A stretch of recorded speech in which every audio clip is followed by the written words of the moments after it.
मैंने श्रीमद् भगवत गीता तब तक नहीं पढ़ी थी जब तक मुझे ये ज्ञान नहीं हुआ कि हम सब आत्माएं हैं और ये ज़िंदगी हम आत्माओं के लिए एक इम्तिहान है। हमें अपने अंदर से अपने सबसे अच्छे रूप से बाहर निकलने का, और गीता इस इम्तिहान को पास करने की एक अहम किताब है। भगवत गीता के कुल 18 अध्याय हैं और ये संस्कृत में परमात्मा द्वारा दी गई है। ये ज्ञान परमात्मा ने श्री कृष्ण के द्वारा सबसे बड़े धर्मयुद्ध महाभारत की रणभूमि कुरुक्षेत्र में श्री कृष्ण ने अर्जुन को करीब 5000 साल पहले दिया। ये वो वक्त था जब धर्म का बार बार उल्लंघन हुआ। परमात्मा का डर मनुष्य से निकल गया। लालच की होड़ में भाई ने भाई को मारने की कोशिश की, और यही नहीं, एक विवाहित औरत को बड़ी सभा में अपने वरों के सामने अपमानित किया गया। इससे पहले कि मनुष्य जाति धर्म युग से निकलकर पूर्ण रूप से कलयुग में जाती, युद्ध की रणभूमि में युद्ध से कुछ पहले परमात्मा ने गीता भगवान श्री कृष्ण के द्वारा मनुष्य जाति के कल्याण के लिए दी। गीता, बाइबल, कुरान, तूरा और गुरु ग्रंथ साहिब परमात्मा द्वारा दी गई, जो किसी एक धर्म के लिए नहीं बल्कि पूरी मनुष्य जाति के लिए है, पूरी इंसानियत के लिए, सब आत्माओं के लिए। क्योंकि ये आत्मा को परमात्मा के बारे में, उनकी सृष्टि के बारे में, और सबसे अहम वे इन कायदों के बारे में समझाती है जिनका आत्माओं को मनुष्य के रूप में हर हाल में पालन करना होगा और उसकी रक्षा करनी होगी। और इन्हीं कायदों की बुनियाद पे एक आत्मा को शरीर त्यागने के बाद परखा जाएगा, और इस परीक्षा में पास होने के बाद हमेशा के लिए जन्म और मृत्यु से मुक्ति मिलेगी। परमात्मा भगवत गीता में कहते हैं कि मैं ही सबकी शुरुआत हूँ, मैं ही शुरू से पहले था और सब खत्म होने के बाद भी रहूँगा। सब मुझ में है और मैं सब में हूँ। जो भी तुम छू सकते हो, देख सकते हो, चख सकते या सुन सकते हो, वे सब मैं हूँ। ये नदियाँ, पहाड़, सूरज, ग्रहण, चांद, सितारे सब मैंने बनाया। मैंने ही भगवान, शैतान, इंसान और राक्षस बनाया। मैं सर्वव्यापी हूँ, सब में रहता हूँ, सब में मैं ही हूँ। मैं ही वृद्धा बन के सब बनाता हूँ और रुद्रा बन के सब नष्ट कर दूंगा। मैं ये सृष्टि यूं ही बनाता और तोड़ता रहूंगा ताकि आत्माओं को सदा के लिए मुक्ति मिल सके जन्म और मृत्यु से। भगवत गीता कहती है कि इस सबसे बड़ी परीक्षा के लिए परमात्मा ने प्रकृति का निर्माण 5 तत्व हवा, अग्नि, जल, पृथ्वी और ईथर से किया। अर्जुन को भी श्री कृष्ण का विराट स्वरूप देखने के लिए श्री कृष्ण ने दिव्य नेत्र दिए। भगवत गीता कहती है कि आत्मा अजन्मी है, इसे कोई नहीं मार सकता, कोई जला नहीं सकता, कोई डुबा नहीं सकता और ना ही कोई काट सकता है। लेकिन आत्मा को परमात्मा के साथ हमेशा रहने के लिए परीक्षा रूपी जीवन में बैठना ही पड़ेगा। इस परीक्षा के लिए आत्मा को परमात्मा से बिछड़ के पृथ्वी पर किसी न किसी रूप में जन्म लेना पड़ता है। भगवत गीता कहती है आत्मा को कुल 88 करोड़ योनियों को जीने और भोगने के बाद मनुष्य रूप मिलता है, मनुष्य शरीर मिलता है, मनुष्य का दिमाग मिलता है, ताकि वो संसार के सबसे बड़े मर्यादाओं की परीक्षा में बैठ सके।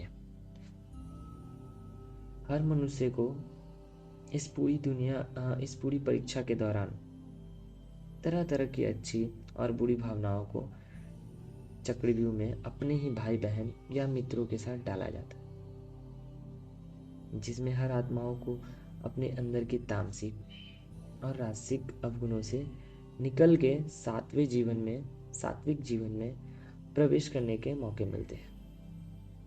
हमारे तामसिक गुण वो है जो हमारे अंदर हीन भावना करके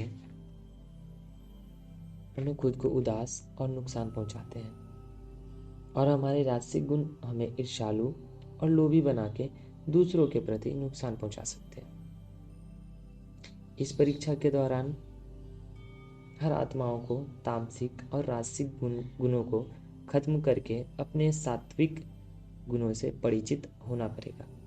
सात्विक गुण वो है जो आत्मा को अपने आसपास की हर चीज से जोड़े और उन्हें प्यार करना सिखाते हैं।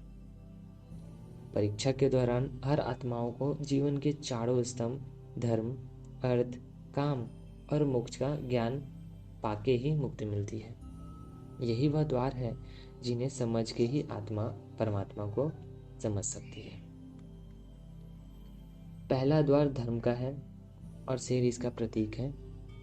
धर्म वही है जो गीता में लिखा हुआ है, वेदों में लिखा हुआ है, गुरु ग्रंथ साहिब, बाइबल या कुरान में लिखा हुआ है। धर्म वही है जो धारण किया हुआ है, जिसे आपका दिल मानता है, जैसे झूठ नहीं बोलना, चोरी नहीं करना, भगवान का निरादर नहीं करना, दूसरों को नुकसान नहीं पहुंचाना। यही तो धर्म है। और हर आत्मा को अपने जीवन काल में हर समय धर्म का पालन करना होगा और उसकी रक्षा करनी होगी। दूसरा द्वार अर्थ का है और घोड़ा इसका प्रतीक है। हर आत्मा अपने हर जीवन काल में अपने पृथ्वी पे होने का अर्थ या मूल कारण समझेगी। इस जिंदगी में भोगने वाली चीजें और रिश्तों का आनंद लेगी। अच्छा बेटा या अच्छी बेटी, अच्छा भाई या अच्छी बहन, अच्छा पति या अच्छी पत्नी बनके हर बुनियादी रिश्तों पर खड़ी उतरेगी और इस परीक्षा को पास करेगी। तीसरा द्वार काम का है। भगवत गीता समझाती है कि हर मनुष्य के अंदर काम, क्रोध, लोभ और मोक्ष, अहंकार और ईर्ष्या जैसी 6 भावनाएं हमें अपने और दूसरों के प्रति नुकसान पहुंचा सकती है। इन भावनाओं को हर मनुष्य को अपने नियंत्रण में रखना होगा, क्योंकि इनके बहाव में किया हुआ कोई भी काम हमारे जीवन भर की परेशानी का कारण बन सकता है। और एक आत्मा संतोष और सादगी से इन भावनाओं पर हमेशा के लिए विजय पा सकती है। चौथा स्तंभ मोक्ष का है और हाथी इसका प्रतीक है। इस परीक्षा रूपी जीवन में हर मनुष्य हर समय कुछ इच्छा रखता है। कुछ इच्छाएं एक ही जन्म काल में पूरी हो जाती है और कुछ अधूरी रह जाती है, और उनके पूरा होने के लिए आत्मा को वापस पृथ्वी पे आना पड़ता है। भगवत गीता समझाती है कि हमारी इच्छाएं ही मूल कारण है हमारे पृथ्वी पे वापस आने का, और हम अगर कोई भी इच्छा ना रखें तो हम इस जीवन और मृत्यु से मुक्त हो सकते हैं। ये द्वार माफ़ी का भी है। जिन्होंने आपके साथ बुरा किया उनको माफ़ करके, और जिनसे आपने बुरा किया उनसे माफ़ी मांग के मुक्ति पाई जा सकती है। जब तक आत्माएं इन 4 दरवाजों धर्म, अर्थ, काम और मोक्ष को समझ नहीं लेती, तब तक आत्मा को इस मनुष्य रूप में पृथ्वी पर आना ही पड़ेगा। परीक्षा का समय खत्म होते ही आत्मा शरीर और अन्य सभी वस्तुओं का त्याग कर देती है। जो भी इस संसार में रहकर बनाया अब किसी और का होगा, और आत्मा अपने कर्मों के फैसले के लिए चली जाती है। आत्मा के अच्छे बुरे कर्मों का हिसाब होता है। अपने अच्छे कर्मों के लिए आत्मा कुछ वक्त के लिए स्वर्ग और दुष्कर्मों के लिए नरक पे जाती है।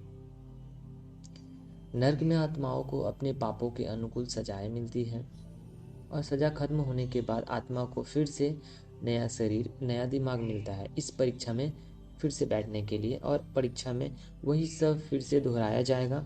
जिंदगी के 4 स्तंभ धर्म, अर्थ, काम और मोक्ष को समझने के लिए हर जीवन में अपने कई जन्म के कर्मों के हिसाब से हर आत्मा को कभी कभी बुरे हालातों को पार करके जाना पड़ता है।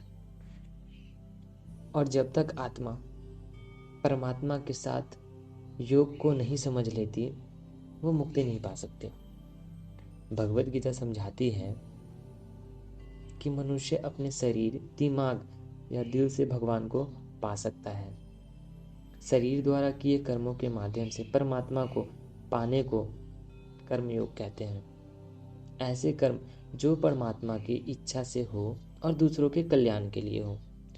वाल्मीकि ने रामायण लिख के, श्रवण ने अपने माता पिता की सेवा करके, उन्हें 4 धाम की यात्रा करवा के, मदर टेरेसा ने अपने प्यार और सेवा के माध्यम से, और मैडम क्यूरी ने वैज्ञानिक खोज में अपने शरीर जीवन का त्याग करके और अपने कर्मों द्वारा परमात्मा को पाया। भगवत गीता समझाती है कि एक आत्मा दिमाग से भी परमात्मा को पा भी सकती है और उनके साथ योग लगा भी सकती है। इसे राजा योग कहते हैं, क्योंकि दिमाग या मस्तिष्क सभी इंद्रियों का राजा होता है। एक मनुष्य अपनी आस्था, सांस प्रणाली, आसन, अभ्यास, साधना और तपस्या के रास्ते परमात्मा को इस योग के माध्यम से पा लेता है। इस योग को समझने के लिए हमें अपने अंदर की ऊर्जा यानी कि चक्रा और कुंडाली को समझना पड़ेगा। आत्मा मस्तिष्क से ध्यान लगा के परमात्मा के साथ योग लगा सकती है। शंकराचार्य, स्वामी परमहंसा, स्वामी विवेकानंदा और उनके जैसे कई योगी इस योग के रास्ते परमात्मा के साथ संधि लगा पाए। परमात्मा भगवत गीता में कहते हैं कि हर किसी आत्मा को धर्म ना भी समझ आए, योग ना भी समझ आए, पर अगर वो मेरी शरण में आ जाए और मैं उसके सारे पाप माफ कर देता हूँ।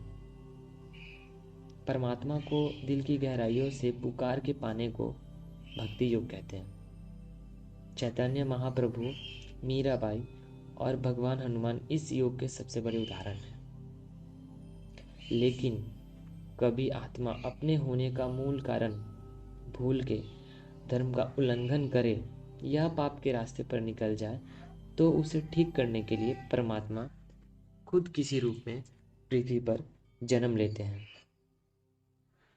तो ये थे गीता के कुछ मूल बातें, जिसे अगर आपने पसंद किया तो इसे औरों को बांटिए ताकि सब आत्माएं अपने यहाँ होने का मूल रूप समझ सके